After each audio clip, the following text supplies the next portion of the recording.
Greetings, all. Welcome. Welcome back to another episode of The More We Need to Know series, Volume 4. I'm not going to tally you long today. I just wanted to come on for a few and discuss a few topics that I feel is important and pertinent to our people, because I know that all of us are quote unquote going through some things, and it is a wonderful time to be alive, where there's a lot of secrets being revealed and stones being overturned, and all that was veiled and hidden is and are being brought to light. So, in my due diligence of studying, again, acquiring information from all different parts of the spectrum, I've come across some information that I would love to share and continue to share with you in our endeavors and moving forward into doing my part to help uplift the fallen humanity, to bring us back into the constitutional fold of government, as the Prophet Noble Ali, Sheikh Sharif Abdul Ali, instructed us to do. And again, I am not without injury. We all going through things, so we just have to do what we have to do, and go and stand on our square, proclaim who we are, know who we are, and that is what it is. Let the chips fall when they may, and we just gonna collect them and set them back up right. So I want to get into the Circle 7 Quran, chapter 45 right now.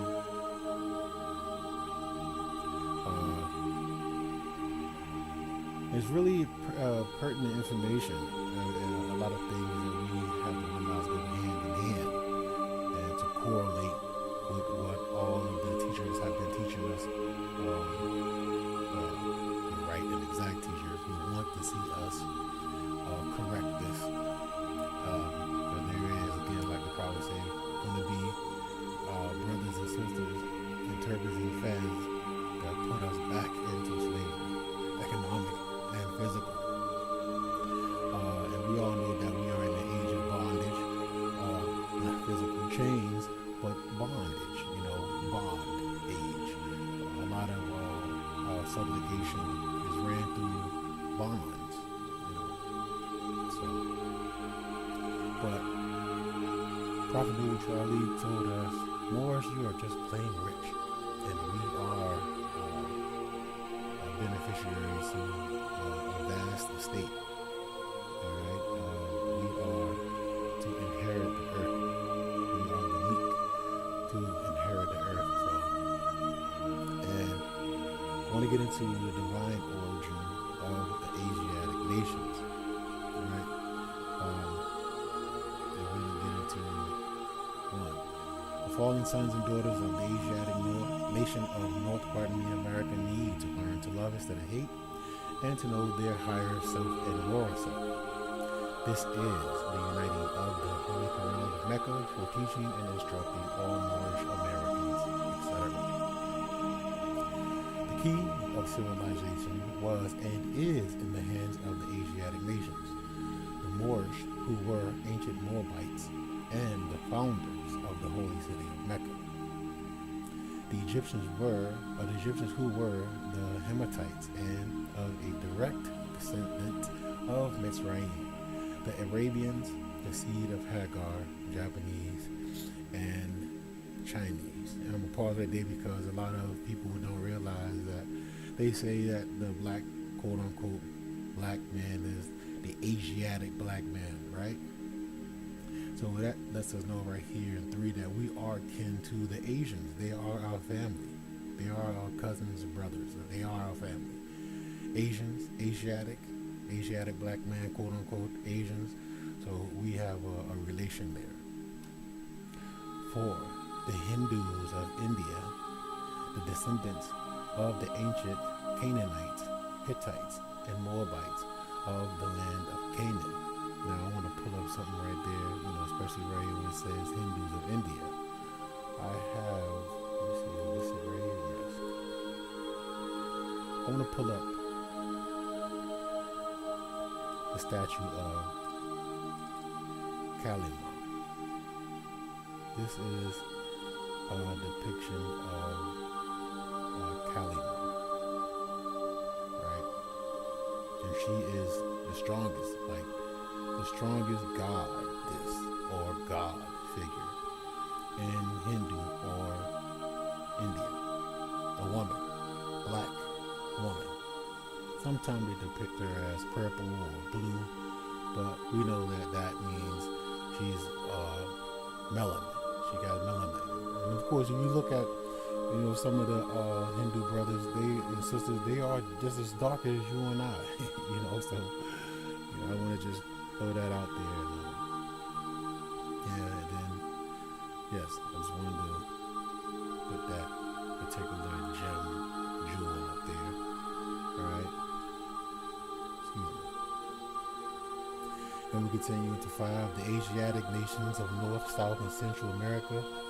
The Moorish Americans and Mexicans of North America, Brazilians, Argentinians, and Chileans in South America, Colombians, Nicaraguans, and the natives of San Salvador and Central America, etc.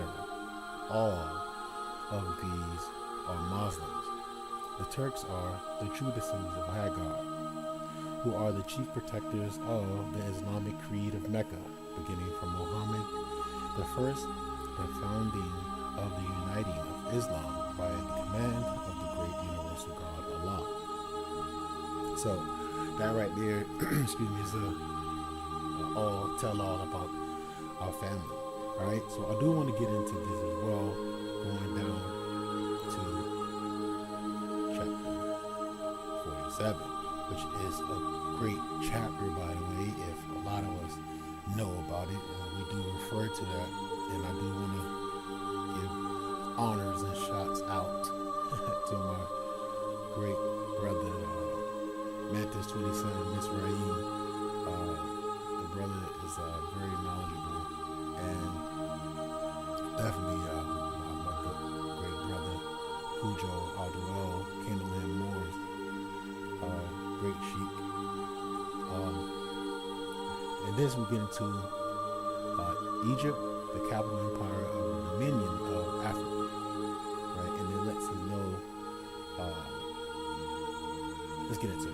The inhabitants of Africa are the descendants of the ancient Canaanites from the land of Canaan. Old man Cush and his family are the first inhabitants of Africa who came from the land of Canaan. His father Ham and his family were second. Then came the word Ethiopia, which means demarcation line of the dominion of Amexem, the first true and divine name of Africa. The dividing of the land between the Father and the Son. The dominion of Cush, northeast and southeast Africa, and northwest and southwest, was his father's dominion of Africa. In later years, many of their brethren from Asia and the Holy Lands joined them.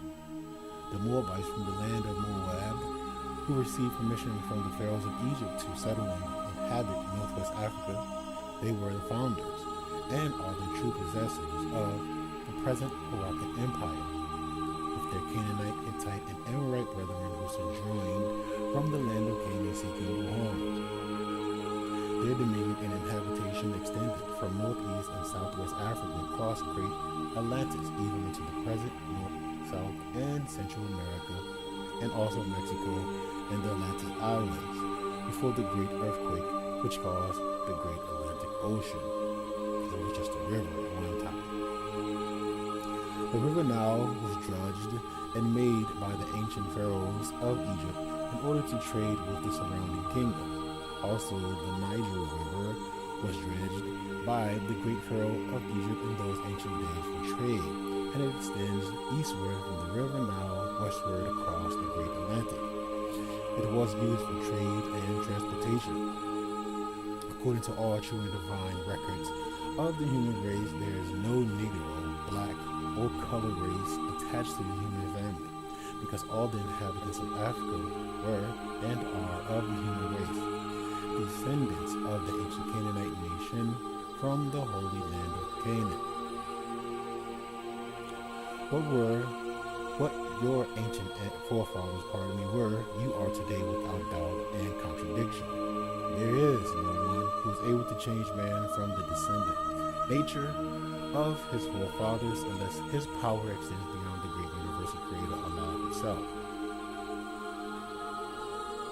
These holy and divine laws are from the Prophet Muhammad Ali Sheikh Sharif Abdul Ali, the founder of the Uniting of the Moor Science Temple in America.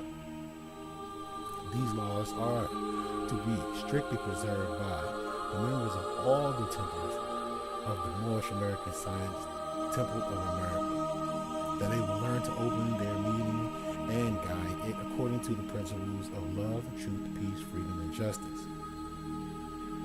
Every subordinate temple of the Grand Major Temple is to form under the covenant of love, truth, peace, freedom, and justice, and to create their own laws and customs in conjunction with the law.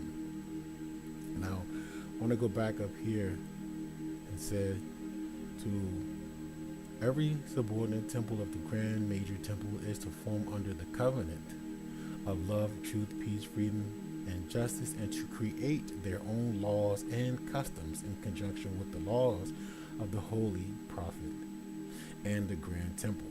Now, I want to go and read something, right?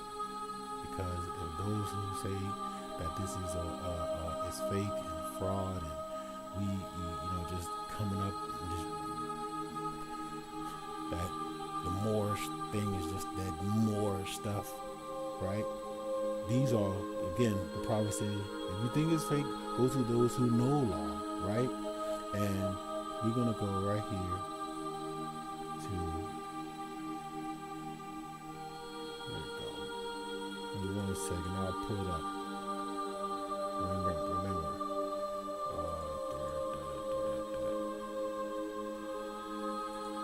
Right here. Alright? This is coming from then president of the U.S. corporation company, Barack Obama, right? Declaration on the Rights of Indigenous Peoples. Alright? This is on record. Right?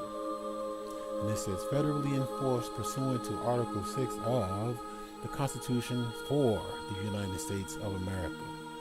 Notice it said for the United States of America, not Constitution of the United States.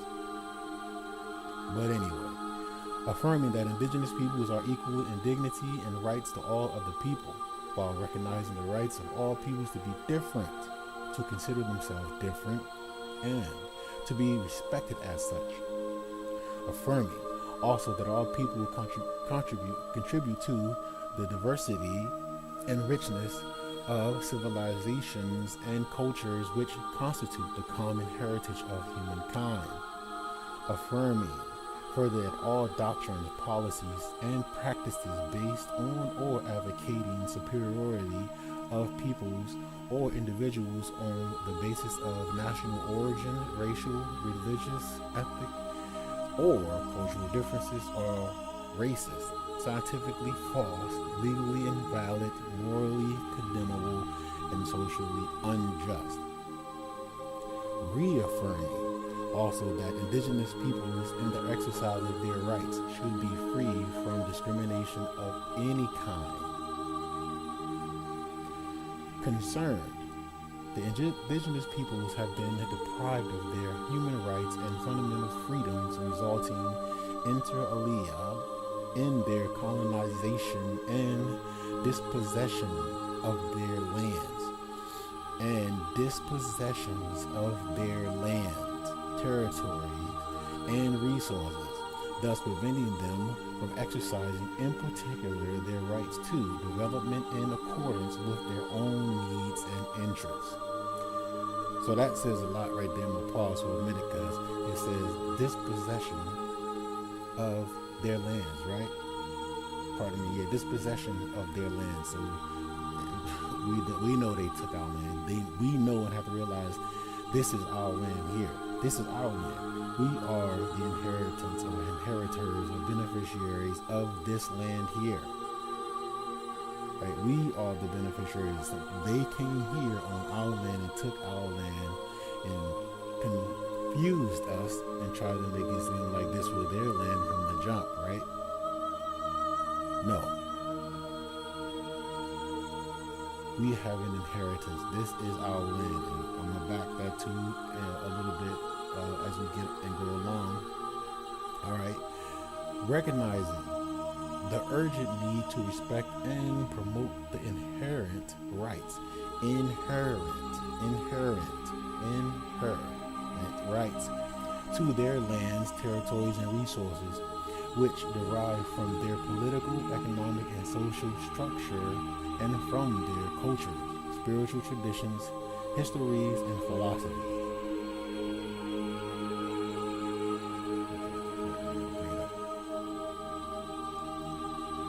Welcoming the fact that indigenous peoples are organizing themselves for political, economic, social, and cultural enhancement, and in order to bring an end to all forms of discrimination and opposition where they may occur.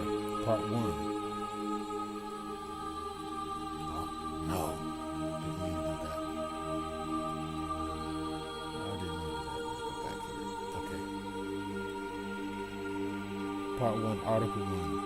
Indigenous peoples have the right to the full and effective enjoyment of all human rights and fundamental freedoms recognized in the Charter of the United Nations, the Universal Declaration of Human Rights, DRIP, and international human rights law. Article 2. Indigenous individuals and peoples.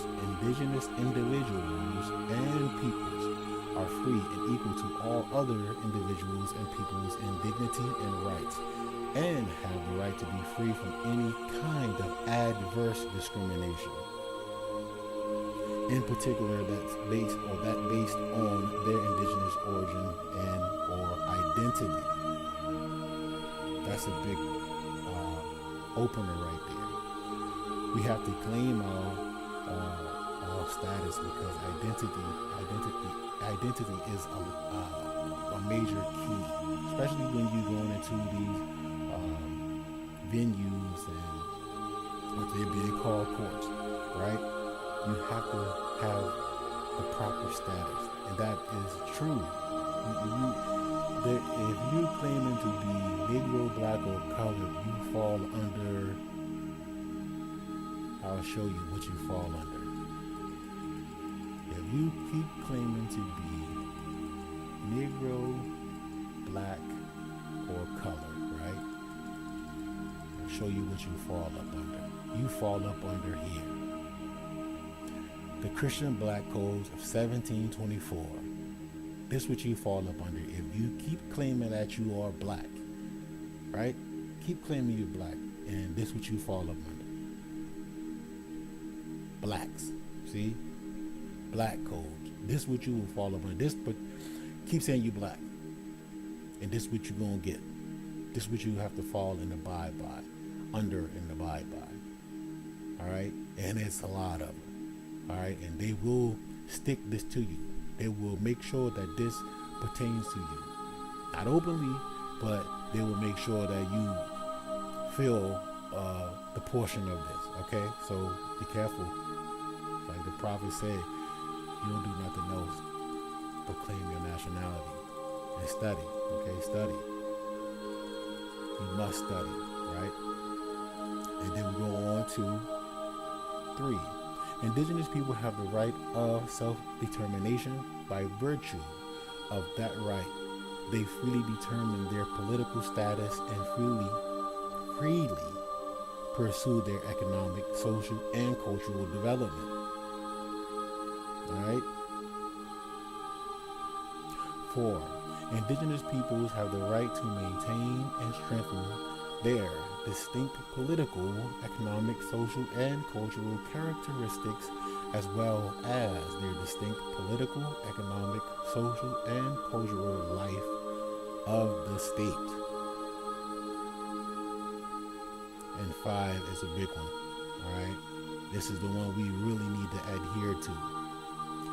5. Every indigenous individual has the right to a nationality. We can't forget that one. Barack Obama dropped a sapphire, diamond, ruby, platinum style ring, gem, jewel on us with this one here. Every indigenous individual has the right to a nationality. So proclaim your nationality, because if you don't, you keep claiming that you black, Negro, color, and your property, and you're going to see how much rights you have.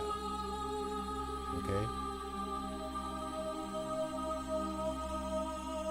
And with that being said, I want to run into something else, because again, I'm not going to tally you long here today. I just want to know, I will give my little soapbox bill for today, and I want you to look up and get into maxims of law. Okay, get into maxims of law, but then again to also equity, right? Get into equity, the nature and principles of equity.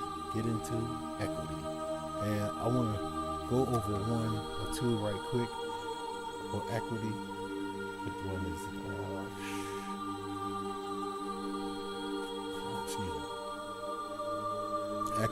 Equity, it just, how the young people say nowadays, it hit different. Like, equity hits different. All right, assistant jurisdiction of equity, and that's going to be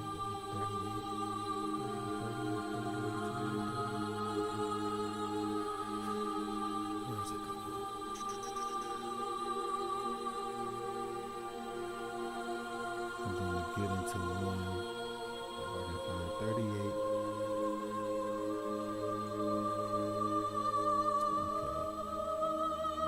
Under the general remedies, all right? This is under general remedies in equity, right? And it's going to be 38.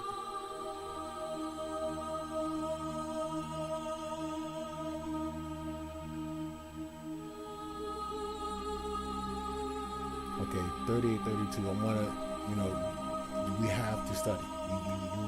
You want to study, because in law, and one of the maxims, the law presumes everyone to be acquainted with its provisions and will not allow any man to plead ignorance thereof. And I'm going to hit this and try this. Ignorantia legis niminim excusum. I think I got that right? I think I got the right, but anyway, it breaks down to ignorance of the law is no excuse. So they treat us as if we should know this. We should know this, but we know our people has been dumbed down. We're not into the law like that. That's why they employ us to get lawyers, right? Lawyers, right? Thus, maxim has as much force in equity as it has at law. Right? This maxim has as much force in equity as it has at law. Right? So it would behoove you, as one of my friends was saying, to get into it, to learn, to study. Again, the Bible says, study, right? And then we'll go down to 33.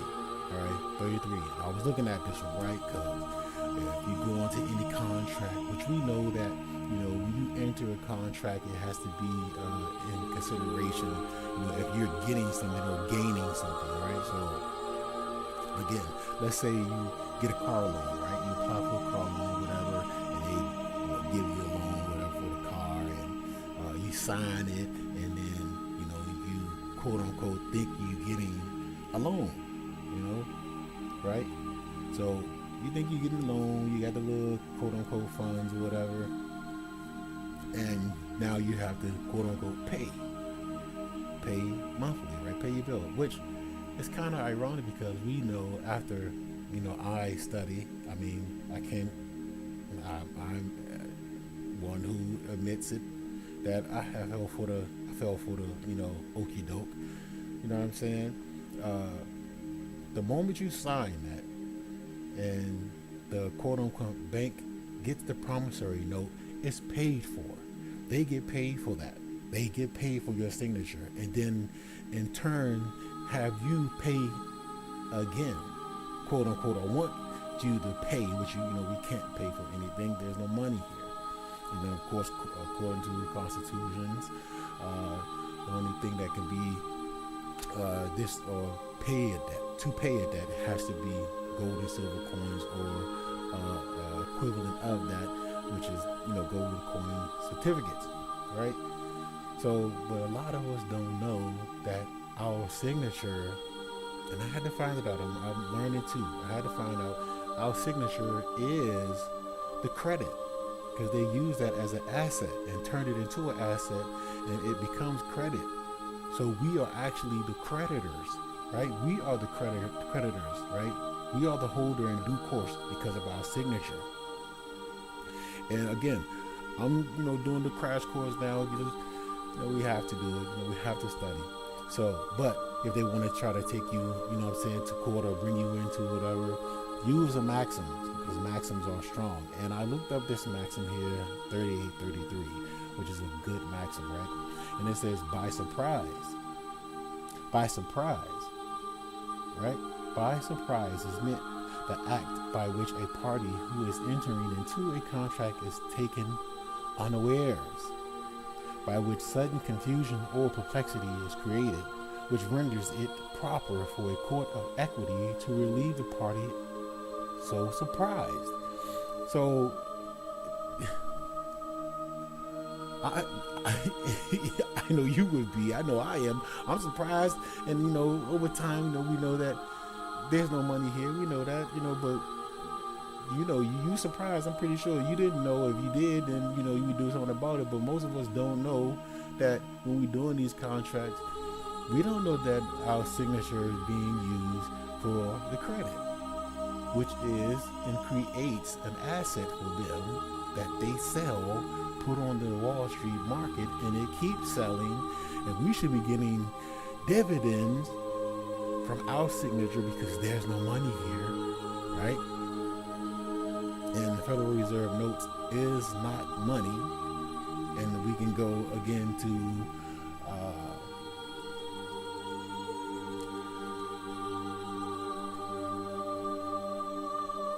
this is a good one right here, Congressman Louis McFadden. We talked about him last time in the last show, but again, we can go to anyway, James Traficant Jr. and his House Joint Resolution 192 speech, right? And we look into that, and he'll tell you all about how there is no money here, and that the United States company has been bankrupt since the early 1900s, right? So, but to get back into the maxim,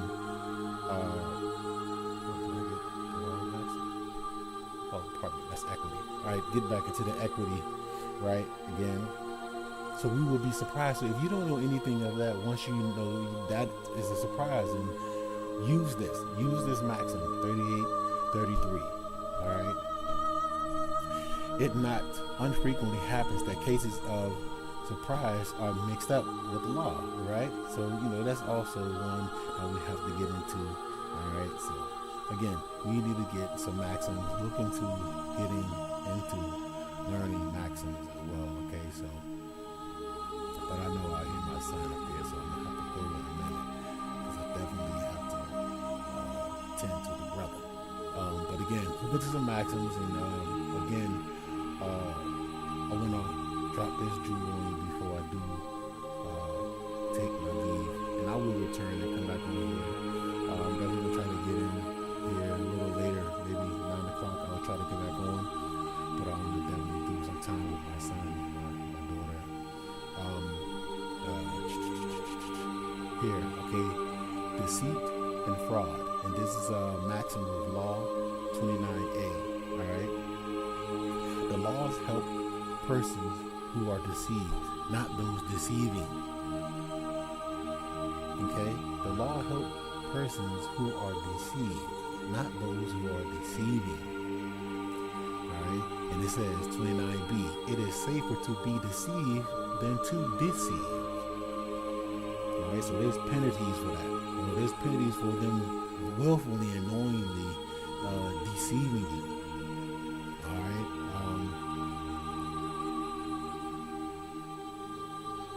fraud should be proven by clear tokens, and it's a lot of clear tokens that we see out here that we can use, y'all.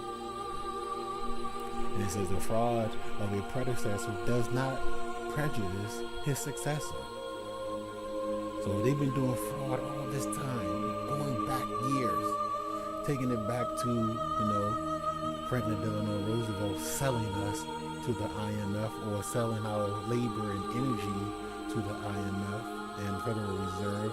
That doesn't prejudice them, the IRS or the IMF.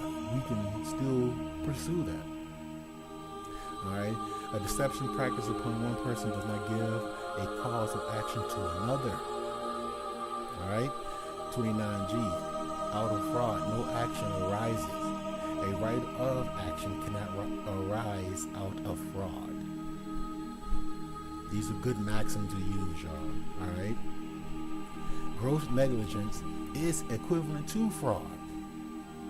And I want to go here 29I, which is a major one that we need to keep in the deck.